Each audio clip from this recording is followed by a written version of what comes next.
And speaking of, it's not too late, man. There's a team that avoided an 0-3 start, the Cardinals, and there's a team that ended up winning back to back without Jonathan Taylor in the Colts, and they beat two franchises that right now should be undefeated. Um, this is crazy. I mean, how do y'all feel about these teams just doing what they did this past Sunday? Well, Sav called me on a weekday. Well, he called me on Sunday during the game. I didn't get a chance to answer, so I know he has a lot to say about the Cardinals beating up on the Dallas Cowboys. So, Sav, you know, how do you feel?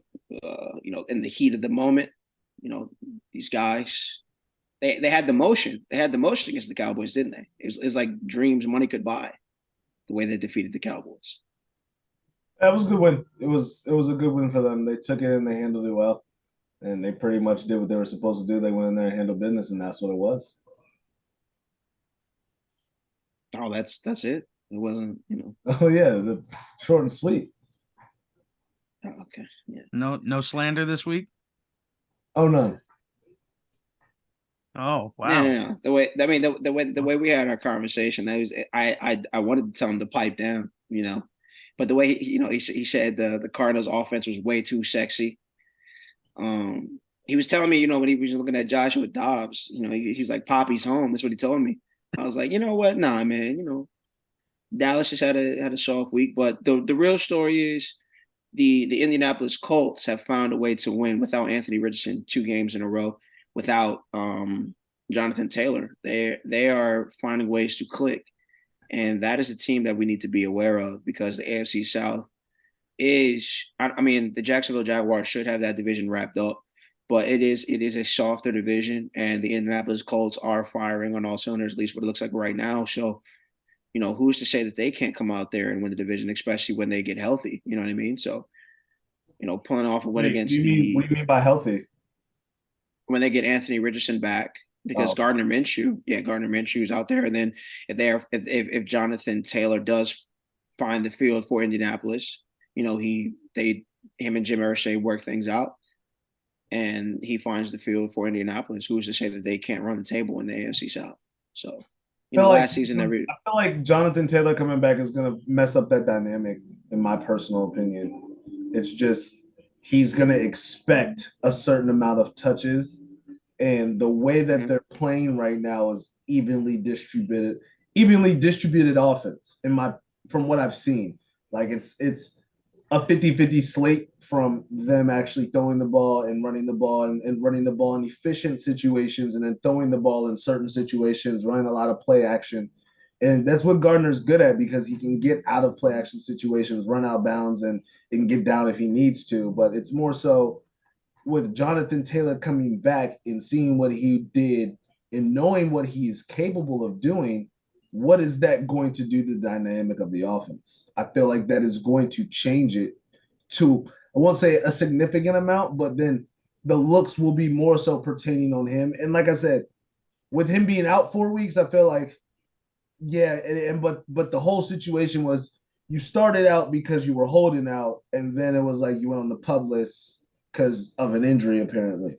So it's a lot going on there, and as a player, you got to take into the emotions of players too. Like, damn, bro, like your O line, like you just want to tweak for some money, which is understandable. Like money is money. Money is what is needed. You know what I'm saying? And that's 100% okay. But still, at the end of the day, you leaving some of those guys, and once again, they're winning right now, so it doesn't look bad. In 9.5 out of 10, they're not thinking about it in that extent. But you would have started off 0-2, you would have felt differently than if you would have started out 2-0. My personal opinion. Got you. But I mean, like, look, so the views from Jonathan Taylor, he has the fire and desire. The football field is kind of like a dance room. You know what I mean? He just needs one dance. You know what I mean? He's got a pop style. He's still here. He's still here. He just needs redemption. So, I don't think once he gets on the field, I don't think he's gonna feel. The Colts, they're gonna feel no ways. You know what I mean? He's gonna look at the crowd and be like, "You with me?" Everybody's gonna be like, just keep the family close. That's all that is. I think that's what Jonathan Taylor's gonna do. I think he's going to prove that he's built for Indianapolis, and he's going to add to he's going to be a complimentary piece, complimentary piece.